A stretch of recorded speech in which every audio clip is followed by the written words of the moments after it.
Selamat malam, kembali lagi dengan kami, channel Tutur Niskala. Untuk kali ini, kita akan lanjutkan cerita sebelumnya. Mari, langsung saja kita dengarkan. Purwata mencakupkan kedua telapak tangannya, dan diletakkan di depan hidungnya.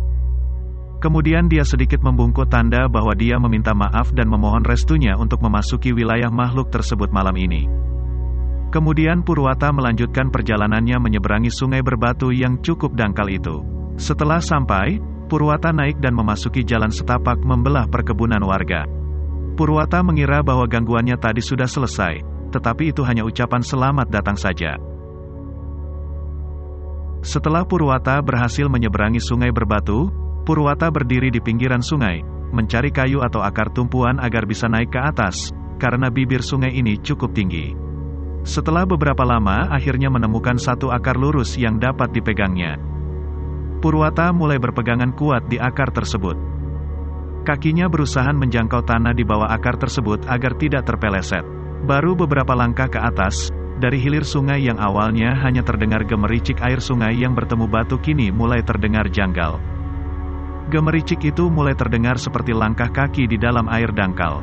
Tetapi suara itu tidak mendekat kepadanya. Masih tetap di sana, sekitar 15 meter dari Purwata. Mengetahui mulai ada yang tidak beres, Purwata sekuat tenaga berusaha memanjat akar tersebut. Tetapi Purwata merasakan tubuhnya saat ini sangat berat, tangannya tidak bisa menopang berat tubuhnya, hingga akhirnya Purwata merasakan tenaganya mulai habis. Dan akhirnya memilih untuk turun ke pinggiran sungai lagi.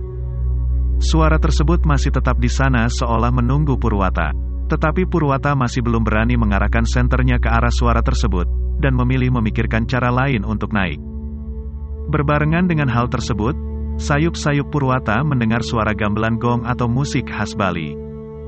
Dari arah hilir, kali ini suara langkah kaki di air tersebut terdengar seolah mengikuti alunan nada gong itu. Rasa penasaran Purwata tidak terbendung lagi, Purwata mengambil nafas panjang. Sinar senter Purwata mulai mencari arah suara itu. Sinarnya mengikuti aliran air sungai dangkal berbatu ke arah hilir. Pada titik berikutnya, Purwata melihat suara tersebut datang dari sepasang kaki yang pergerakannya seperti orang menari. Kaki itu dengan lincah bergerak ke kanan dan kiri, seperti tarian Bali pada umumnya. Saat ini suara gamelan gong tersebut mulai lebih keras, seolah memang mengiringi kaki tersebut. Senter mulai diarahkan Purwata pelan-pelan ke atas, mencari tahu pemilik sepasang kaki tersebut. Kaki tersebut masuk ke dalam air sedikit di atas mata kakinya. Pada bagian lutut Purwata mulai melihat kain putih yang agak compang camping. Dari bagian paha, kain tersebut sudah menutupi seluruh bagian tubuhnya. Meskipun beberapa bagian memang sudah sobek, sinar senter terus menyinari sosok tersebut ke bagian atas. Dari bagian tubuh, terlihat sosok tersebut baju putih, baju tersebut seperti daster yang sobek-sobek. Dari bagian dada, mulai terlihat rambut terurainya hitam kusut, dan tidak beraturan. Payudara keluar dari kain yang sobek itu. Sepersekian detik. Sinar tersebut sudah ada di bagian wajah sosok tersebut. Wajah yang mengerikan. Bibirnya merah padam, dari dalam bibir tersebut terlihat gigi-gigi runcing dan tajam. Kulit wajahnya putih pucat dan mengelupas. Matanya putih, dan tak ada titik hitam sedikitpun. Rambut hitam kusutnya berantakan seiring gerakannya menari. Dari tubuhnya, tertempel sepasang tangan dengan kulit putih pucat dan juga mulai mengelupas. Dari ujung jarinya, tertempel kuku-kuku panjang keriting yang sesekali mengusap rambut dari wajahnya. Purwata diam terpaku melihat sosok di depannya, wajah yang baru pertama kali dia lihat di hidupnya. Cukup lama dia memandangi sosok tersebut, hingga akhirnya dia sadar, dan berlari ke hulu untuk mencari jalan yang lain untuk naik ke atas sungai. Geregek tunggek. Begitu leluhur kami menamainya. Sosok ini menyerupai perempuan yang menyeramkan. Saya mendengar banyak versi tentang sosok makhluk halus satu ini. Kemunculannya tidak dapat diprediksi, dan dapat muncul di mana saja. Dalam cerita ini, sosok ini sepertinya penjaga di wilayah barat desa ini. Tetapi ini sedikit aneh menurut saya, karena saat ini, sosok ini sering muncul di kuburan desa. Beberapa kali memang mengganggu pemotor yang lewat. muncul dengan sosok wanita cantik dan meminta tumpangan, dan berubah menjadi geregek-tunggek setelah pemotor itu menghampirinya. Tapi entahlah, namanya juga makhluk halus. Kita tidak tahu kemana, bagaimana, dan apa yang dilakukannya. Yang jelas, sosok ini membuat takut pengendara yang lewat malam. Sampai saat ini sangat jarang yang berani lewat kuburan ini dan memilih putar jalur. Beberapa ratus meter ke hulu, akhirnya Purwata berhasil menemukan jalan yang bisa digunakan untuk naik dari sungai itu, dengan wajah yang pucat, dan di kepalanya masih terbayang sosok yang dia lihat tadi. Purwata memegang sebuah batang kayu untuk membantunya naik dari sungai.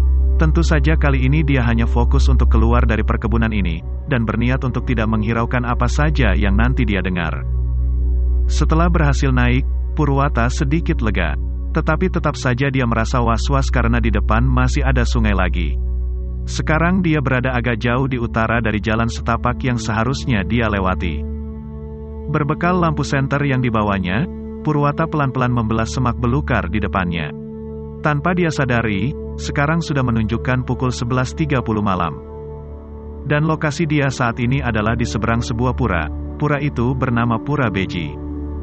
Sebuah pura yang digunakan oleh masyarakat desa untuk menyucikan seluruh elemen yang ada di pura desa, 2 hari sebelum Hari Raya Nyepi. Pura ini memang diyakini memiliki kekuatan berupa penjaga yang sangat banyak dan menakutkan. Pada hari-hari tertentu, banyak kejadian aneh yang dilihat dan dialami oleh masyarakat yang memiliki kebun di sekitar pura ini. Purwata dan pura ini hanya dibatasi oleh sungai yang cukup deras dan curam. Di seberang pura atau tepatnya 30 meter di depan Purwata, terdapat batu dengan diameter kurang lebih 3 meter.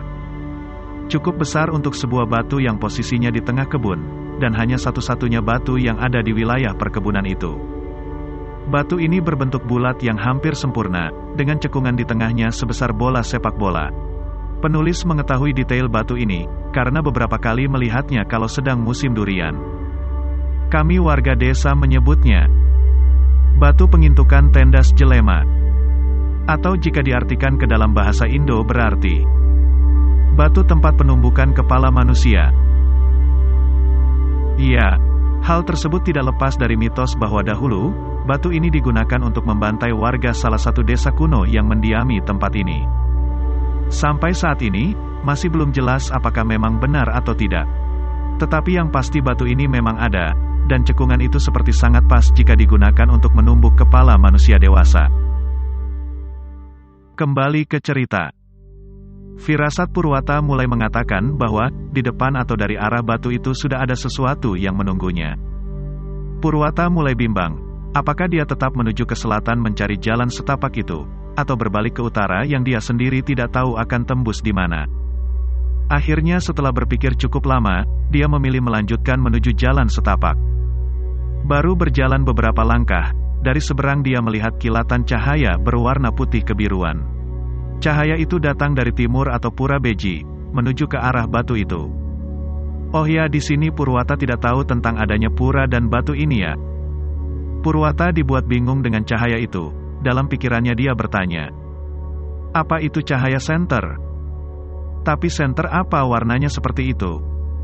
Saat itu cahaya senter hanya berwarna kuning. Purwata yang awalnya berniat fokus berjalan, kali ini kembali kalah dengan rasa penasarannya. Dia mulai berjalan mengendap-endap menuju arah cahaya tadi berhenti.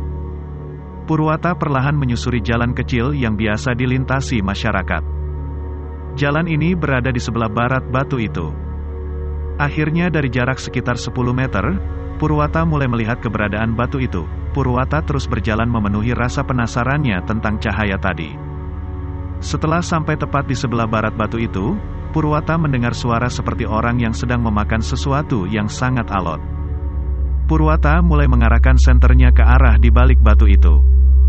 Pertama yang ia lihat adalah kepala dengan rambut hitam panjang yang sangat kusut dan kotor.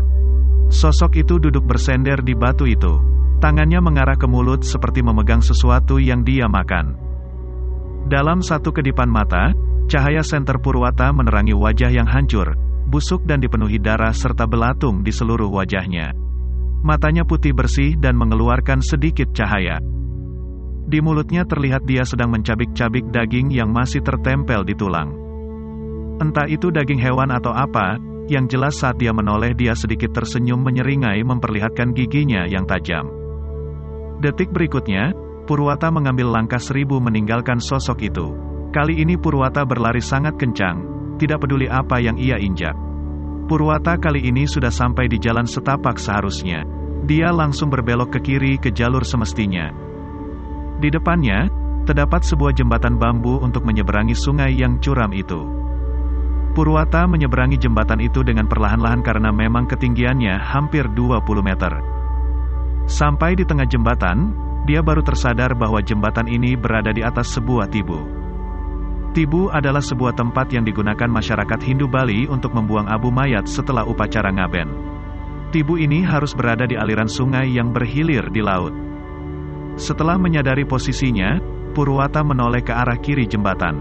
Dari atas, dia melihat banyak kain kafan yang berserakan dan menyangkut di bebatuan sungai. Kain kafan itu adalah milik Abu yang dihanyut.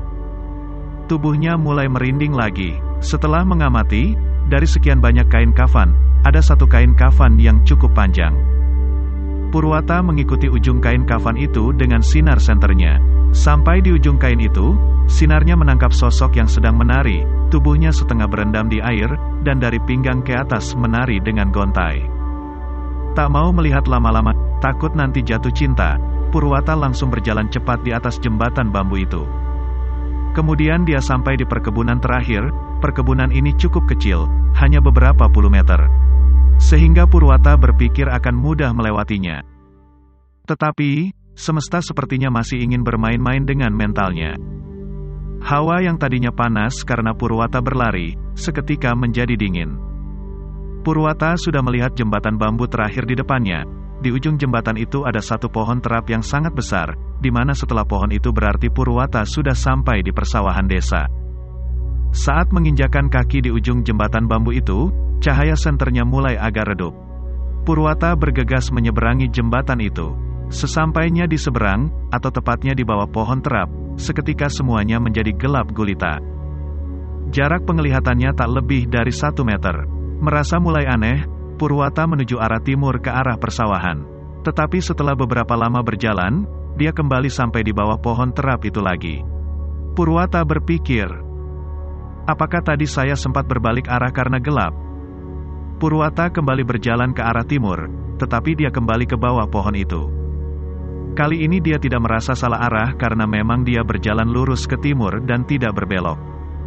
Untuk ketiga kalinya, Purwata berjalan lagi ke arah timur, dan lagi, dia kembali ke bawah pohon terap itu.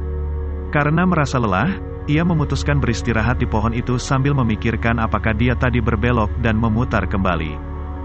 Sekitar 5 menit istirahat, dia kembali berjalan ke arah timur. Beberapa saat kemudian, dia kembali ke bawah pohon terap itu. Purwata mulai frustrasi, mentalnya sudah tidak kuat lagi. Sambil menangis, dia berusaha mengambil tanah di bawah pohon itu. Sambil berteriak dan melemparkan tanah itu ke sembarang arah. Dia bertanya, kenapa ini terjadi kepadanya? Apa salah dia? Dan dia hanya ingin menjenguk istrinya. Setelah berteriak seperti itu, gelap kali ini semakin pekat. Sinar senter tidak mampu lagi menembusnya. Dan entah apa yang terjadi, Purwata tidak ingat lagi. Beberapa saat kemudian, dia tersadar. Dia merasa sedang tertidur di atas bebatuan. Ya, dia tersadar di jalan kecamatan, tepat dia berdiri sebelum masuk ke dalam jalan setapak itu. Senter masih di tangannya, dengan terang seperti pertama dia hidupkan. Begitu juga bekal yang digendongnya dengan seutas kain. Setelah sadar, Purwata merasakan sedikit pusing, tetapi rasa pusing tersebut dikalahkan oleh rasa heran dan bingung dengan kejadian yang baru dia alami. Saat ini Purwata juga mencari cara agar tetap bisa menjenguk istrinya secepat mungkin. Dan anehnya, saat ini, waktu baru menunjukkan pukul 2 malam, setelah rangkaian kejadian yang dialami, paling tidak seharusnya waktu sudah menunjukkan pukul 5 pagi. Hal tersebut tidak disadari Purwata, sehingga terbesit di pikirannya bahwa saat ini dia bisa melewati jalan raya yang melintasi kota kecamatan, di mana menurut dia jalan tersebut sudah mulai ramai oleh orang ke pasar. Setelah mengecek senter miliknya, Purwata mulai berjalan ke arah utara. Tidak apa-apalah agak muter, yang penting tidak ada gangguan. pikirnya. Setelah beberapa waktu, tibalah Purwata di sebuah pasar kecamatan, yang dipikirannya akan ramai karena pagi akan segera datang. Tetapi yang Purwata lihat hanya ada beberapa pedagang yang baru menyiapkan barang dagangannya di pasar itu.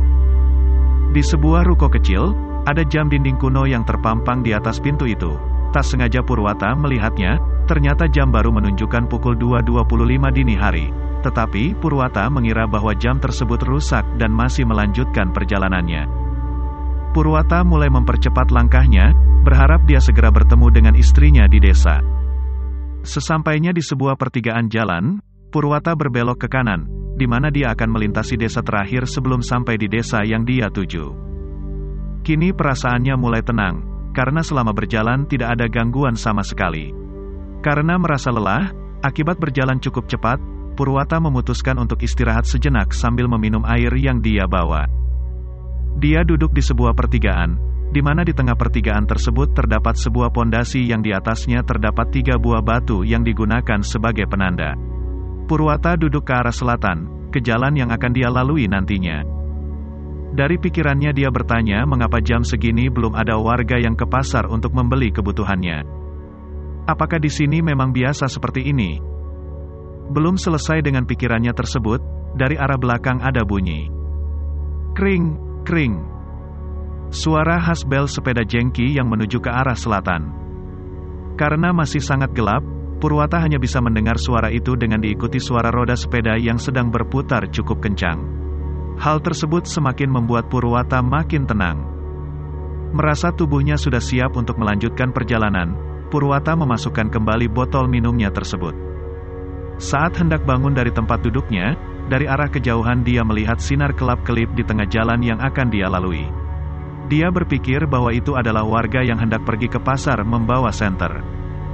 Purwata bergegas berjalan ke arah selatan, ke arah sinar tadi. Namun, sesampai di titik yang dia anggap sumber cahaya tadi, dia tidak menjumpai siapapun. Tanpa pikir panjang, Purwata mempercepat langkahnya lagi.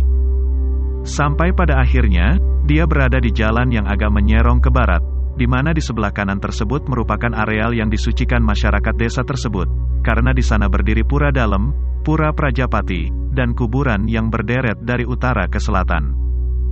Di sebelah kiri bawah adalah hamparan sawah yang tidak terlalu luas dan berundak. Saat ini sawah tersebut baru akan memulai musim tanam padi, sehingga sawah tersebut harus digenangi air. Entah mengapa timbul rasa penasaran Purwata untuk mengarahkan senternya ke sawah tersebut. Betapa herannya Purwata, dari sinar senternya dia melihat satu petak sawah tersebut dipenuhi belut-belut yang berada di permukaan. Purwata segera menghentikan langkahnya, dan terkagum melihat kejadian yang baru pertama kali dia alami. Saat dia tertegun melihat belut-belut tersebut, Purwata disadarkan oleh suara kring, kring yang sebelumnya dia dengar saat istirahat. Tetapi seolah tak peduli, dia melanjutkan melihat kumpulan belut-belut tersebut. Kemudian suara tersebut semakin sering berbunyi. Saat ini Purwata mulai menyadari ada keanehan dari suara tersebut. Di mana, setelah Purwata memfokuskan pendengarannya suara tersebut lebih nyaring. Iya, itu adalah suara gongseng. Purwata mulai menyadari suara itu bukan dari sepeda, tetapi dari 2 pasang kaki depan belakang di sebelah kanan jalan atau dari arah pengeluangan. Sebuah tempat di kuburan yang biasa dijadikan tempat pembakaran mayat saat prosesi ngaben. Seketika Purwata telah menyadari apa yang ada di tempat tersebut. Beberapa detik berikutnya, suara tersebut diikuti oleh suara yang sangat khas. Iya, Purwata telah sadar bahwa saat ini nyawanya tidak aman. Suara itu milik Banaspati Raja, sosok penghuni kuburan desa tersebut. Dalam kepercayaan kami, sosok ini menyerupai Barongket. Tanpa aba-aba, Purwata mengambil langkah 1000 dan memilih untuk tidak melihat sosok tersebut. Tetapi, Banaspati Raja tersebut terlanjur marah, dan mengejar Purwata. Suara gemerincing gongseng yang ada di kaki sosok tersebut bergantian seiring langkah kakinya mengejar Purwata. Saya yakin, siapapun yang berada di situasi Purwata, juga akan merasa ketakutan setengah mati. Seperti berada di alam mimpi, Purwata merasakan tubuhnya sangat berat dalam berlari, kakinya terasa lemas. Mungkin bayangannya seperti saat kita bermimpi dikejar setan. Sekuat tenaga, Purwata berlari ke arah selatan, tidak peduli apa yang dia injak di dalam kegelapan tersebut. Sosok tersebut masih tetap saja mengejar Purwata. Saat ini Purwata sudah pasrah karena menurut cerita dari tetuanya, sosok ini sangat berbahaya. Pernah ada yang bertemu dengan sosok ini, dan dengan sekali jilatan, maka hanya akan menyisakan tulang saja.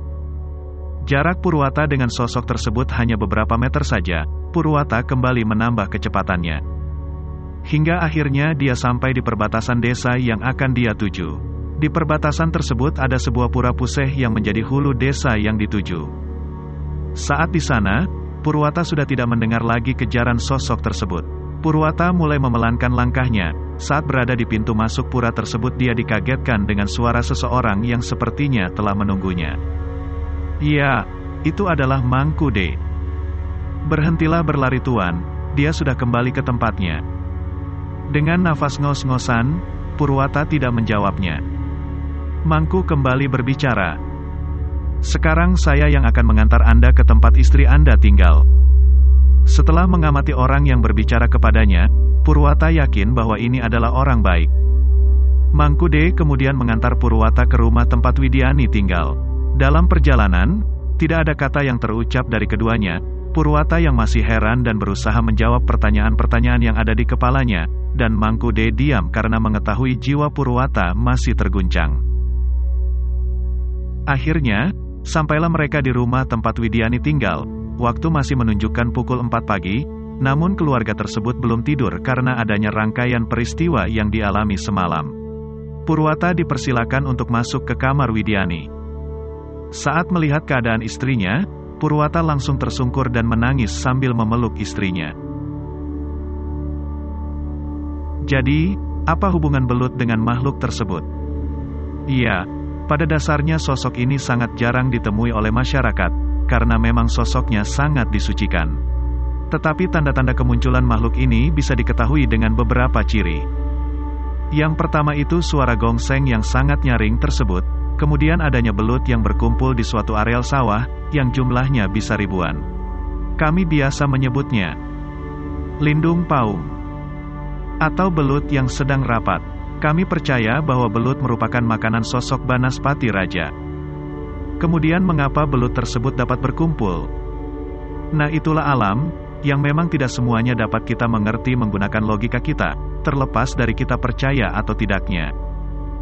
Ingat dengan sayur pakis yang ingin Nenek Goblek berikan kepada Widiani. Memang penolakan tersebut yang menjadi awal petaka ini, namun apakah jika Widiani menerima pemberian tersebut hidupnya akan baik-baik saja? Tidak ada jawaban yang paling tepat.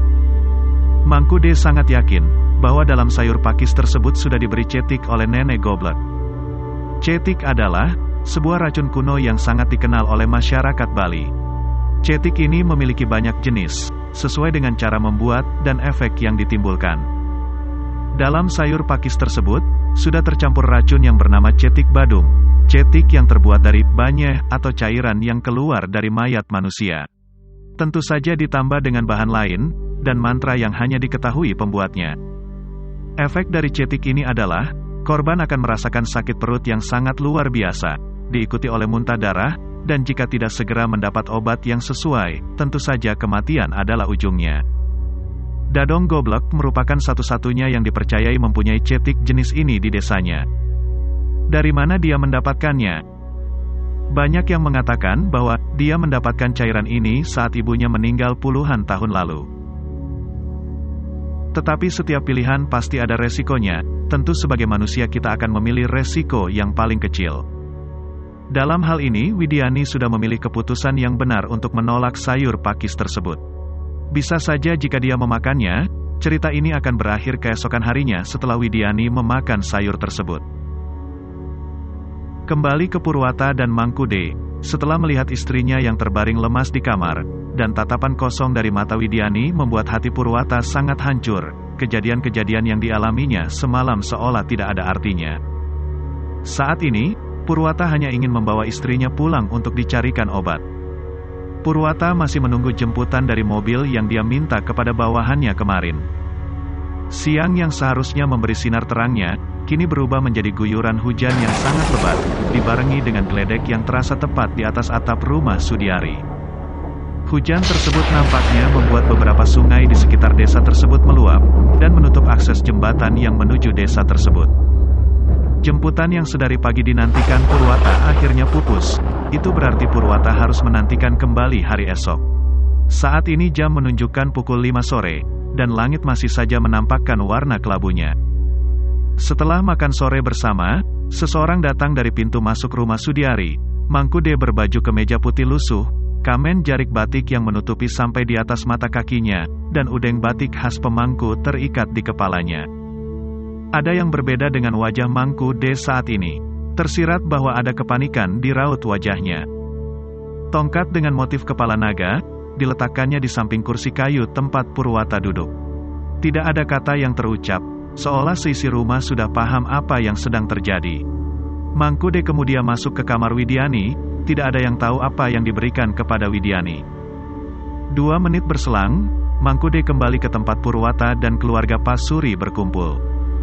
Sekarang hari pemakpak Kajeng Kliwon bertemu Respatin Tambir. Dulu saya belajar ilmu dari guru saya juga tepat hari seperti ini, kata Mangkude, sambil mengeluarkan plastik bungkus tembakau dari saku bajunya. Mangkude melihat langit kelabu di depannya sambil mengunyah tembakaunya itu. Kemudian menoleh ke arah Purwata yang masih menahan kepedihannya. Tuan, saya tidak berani menjanjikan apa-apa tentang apa yang akan terjadi nanti, tetapi saya pasti akan mempertaruhkan jiwa saya. Nanti sekitar pukul 11, ayo kita fokuskan pikiran kita, memohon agar Tuhan bersedia melindungi kebaikan. Ucap Mangkude kepada Purwata yang tidak mendapat sahutan satu kata pun selain anggukan kepala, dan mata yang seolah mengisyaratkan bahwa Purwata menyerahkan semuanya kepada Tuhan dan Mangkude. Jam 11 malam akhirnya tiba. Purwata dan keluarga Pasuri duduk di depan kamar Widiani sambil berdoa sebisa mereka, memohon perlindungan dan pertolongan kepada Tuhan. Sedangkan Mangkude keliling mengitari rumah sambil membawa beberapa sarana yang dibawa dari rumahnya, untuk menahan agar tidak ada kekuatan jahat yang bisa masuk ke dalam rumah, atau biasa disebut nyengker. Di tempat lain, Dadong Goblek sudah menunggu momen ini. Karena jika dia menang dan berhasil mempersembahkan jiwa Widiani kepada yang dia puja, maka tingkat ilmunya akan naik. Ya begitulah cara kerja leak di Bali. Dadong Goblek telah mempersiapkan sarana yang akan digunakan nanti. Sekarang dia tidak sendiri, tetapi ada 26 temannya yang siap membantu Dadong Goblek. Mereka sepakat untuk berkumpul di suatu tempat nanti malam. Malam tersebut sangat sunyi, tidak ada suara-suara malam seperti biasanya. Kurang lebih jam 11.30, lolongan anjing pertama terdengar.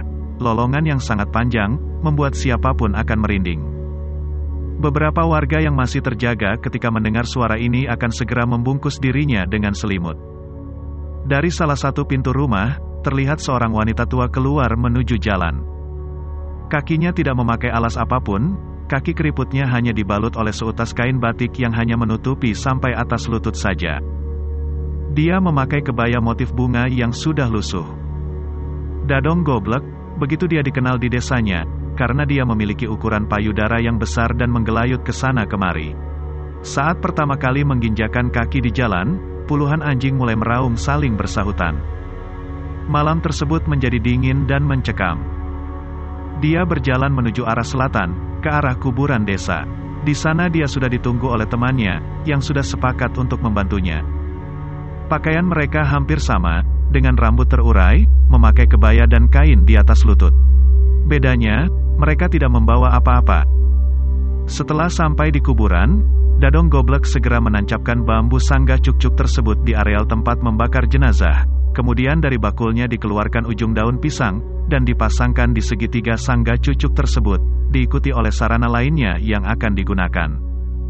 Setelah melafalkan mantra bersama dengan temannya, mulailah mereka menghidupkan sabuk pengeleakan mereka masing-masing. Biasanya sabuk ini berbentuk kain kotak-kotak, yang di dalamnya sudah berisi gambar-gambar, dan simbol-simbol tertentu. Dimulailah proses ngereh. Ngereh adalah proses perubahan wujud dari manusia menjadi wujud yang mereka inginkan, sesuai tingkatan ilmu leak yang dimiliki. Kali ini mereka berbaris mengikuti Dadong Goblek. Mereka berjalan mengitari sangga cucuk tersebut, sambil loncat-loncat dengan satu kaki atau biasa disebut dangklang dengkleng. Berikutnya, Mereka sudah berubah menjadi berbagai makhluk menyeramkan.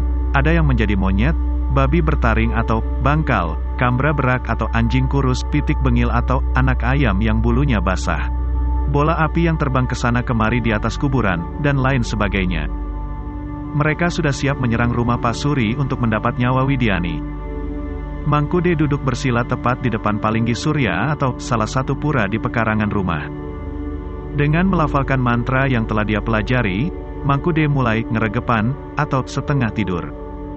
Merasa sudah tidak kusyuk lagi, Sudiari mencoba melihat apa yang terjadi di luar melalui jendela. Saat menengok ke arah Mangkude, betapa kagetnya Sudiari melihat di atas Mangkude duduk, bola-bola api terbang ke arah Mangkude, seolah siap membakar Mangkude. Namun, yang sebenarnya terjadi adalah jiwa Mangkude sudah berubah menjadi Garuda Mas. Sebuah ilmu tingkat tinggi yang telah dikuasai Mangkude. Pertarungan pun terjadi, dengan ilmu yang dimiliki Mangkude, satu persatu teman Dadong Goblek dikalahkan dengan mudah. Bahkan, Mangkude mengatakan bahwa saat dia menjadi Garuda Mas, dia bertarung melawan babi bertaring, dan babi tersebut diterbangkan tinggi kemudian dia jatuhkan. Dengan perbedaan ilmu yang dimiliki Mangkude, dengan mudah menghabiskan ke-26 teman Dadong Goblek. Kini hanya tersisa Dadong Goblek, dengan sombongnya ia tertawa melengking, dan seketika berubah menjadi Garuda Mas juga, karena ilmu sama-sama tinggi pertempuran sangat alot, beberapa kali mereka berubah wujud. Pertempuran berlangsung hingga pukul 2 malam. Karena merasa kewalahan, Mangkude meminta petunjuk kepada Tuhan, agar bisa segera menuntaskan pertempuran ini. Akhirnya Mangkude melafalkan mantra yang dapat merubahnya menjadi leak, Iwangkas Candi Api. Menurut Mangkude ilmu ini tidak bisa sembarangan digunakan. Ini adalah ilmu yang sangat tinggi, dia berubah menjadi api yang sangat besar dan menggulung Dadong Goblek. Sesaat setelah itu, Mangkude kembali masuk ke dalam rumah dengan badan yang sudah hampir tidak ada tenaga. Melihat itu, Pak Suri segera memopoh Mangkude untuk duduk di kursi. Saat itu juga Widiani memanggil nama suaminya. Widiani saat ini sudah bisa diajak berbicara, tetapi masih lemas karena sakit yang dialami. Pagi pun datang, salah satu kulkul atau kentungan di balai desa berbunyi. Suara tersebut mengisyaratkan bahwa ada salah satu warga yang meninggal. Ya, Dadong Goblek. Dia ditemukan tidak bernyawa di halaman rumahnya, dengan sekujur tubuh yang hangus, bahkan di luar logika beberapa bagiannya sudah busuk, dan mengeluarkan bau tak sedap. Karena saat itu belum ada formalin untuk mengawetkan, maka keluarga sepakat untuk mengubur jenazah sore hari nanti. Di rumah Pak Suri, terparkir mobil jemputan Widiani. Sebelum berangkat pulang Purwata tidak lupa dengan jasa keluarga Pak Suri dan Mangkude. Akhirnya mereka diberikan masing-masing sepetak tanah sawah puri, kerajaan, yang ada di desa tersebut. Sore hari, warga mulai berkumpul menyiapkan keperluan untuk mengubur jenazah Dadong Goblek, tetapi hanya keluarga saja yang mau memandikan jenazah. Selain karena bau yang dikeluarkan, warga juga takut karena bisa saja ilmu leak Dadong Goblek akan loncat ke mereka. Warga sedikit lega karena Dadong Goblek sudah meninggal, dan teror leak di desa akan berkurang. Setelah Dadong Goblek dikubur, setiap hari satu persatu dari ke-26 teman Dadong Goblek juga meninggal.